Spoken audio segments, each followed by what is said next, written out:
दोस्तों उम्मीद तव्हां ख़ुशि हूंदव, ख़ैरियत सां हूंदव। अॼु तव्हांजे लाइ शमन अली मीराली साहब जो एल्बम आहे 71 अदाऊं बेमिसिल सभई न तुंहिंजी मुर्क जो को मुल्ह। तमामु बहितरीनु एल्बम आहे ऐं सुठो एल्बम आहे ऐं हीअ एल्बम 2009 में रिलीज़ आहे। हिन एल्बम में कुझु गीत जेके आहिनि सुठा न आहिनि, कुझु सुठा आहिनि। सुठे जो मक़सदु ईअं आहे त कुझु गीत जेके हूंदा आहिनि त पॉपुलर थी वेंदा आहिनि ऐं शहर शहर गली गली में हलंदा आहिनि, पर हिन एल्बम में कुझु गीत अहिड़ा हुया जेके सुठा हलिया ऐं बहितरीनु हलिया ऐं कुझु गीत जेके आहिनि उहे घटि हलिया। ऐं उन मां हिकिड़ो गीत आहे, सुठो गीत आहे, बहितरीनु पुराणो गीत आहे, मुंहिंजी पसंदि जो गीत आहे। 1990 जी रिकॉर्डिंग थियल आहे। सुहिणा तुंहिंजे ज़ुल्फ़नि जो धक दिलि खे लॻियल आहे। ज़बरदस्त गीत आहे, मुंहिंजी पसंदि जो गीत आहे।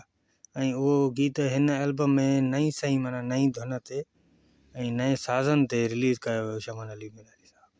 बहितरीनु आहे ऐं तव्हां दोस्तनि खे ॿुधायूं त हीअ रिलीज़ इंफॉर्मेशन वीडियो आहिनि ऐं हिन वीडियोनि में असां कोई बि गीत शामिलु नथा कयूं।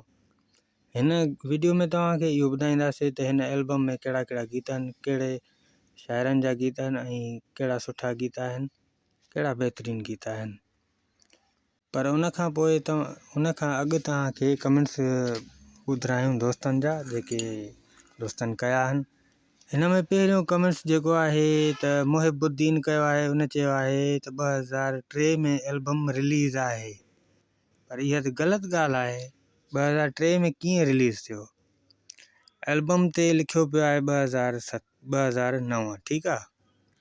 ऐं तव्हां सभिनी खे परस्तारनि खे ख़बर बि आहे, को हिकिड़ो गानो मुंहिंजे ख़्याल में को लीडर में को उन्हनि रिलीज़ कयो पुराणो, बाक़ी एल्बम जेको आहे टोटल 2009 में रिलीज़ आहे।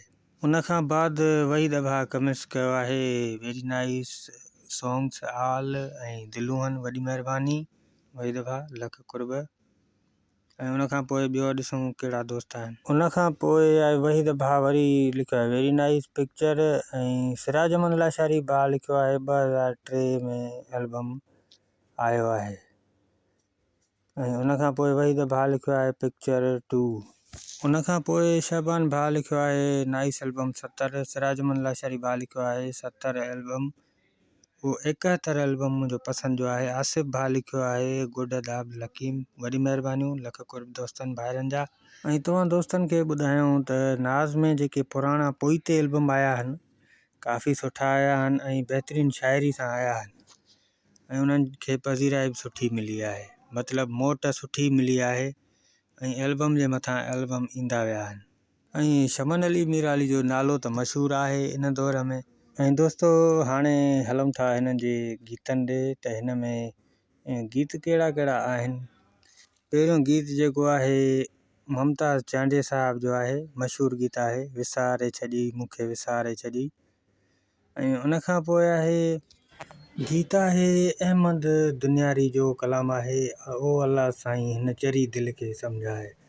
उनखां पोइ आहे दोस्तो आहियां मां पीरीअ जी तलाश में,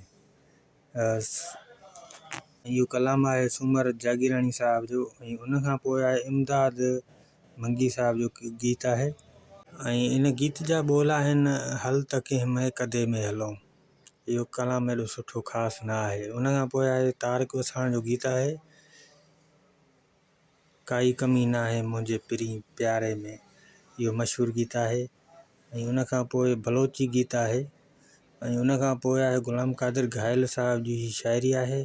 गीत जा ॿोल आहिनि वाह मौला तुंहिंजी बेपरवाही। उनखां पोइ गौहर गदाई जो गीत आहे मशहूरु सुहिणा तुंहिंजे ज़ुल्फ़नि जो धक दिलि खे लॻल आहे, ज़बरदस्त गीत आहे। ऐं उनखां पोइ न्याज़ मल्हाह जी शाइरी आहे ज़बरदस्त ऐं मशहूरु गीत असां परदेस वारनि जो इहो ई हाल हूंदो आहे।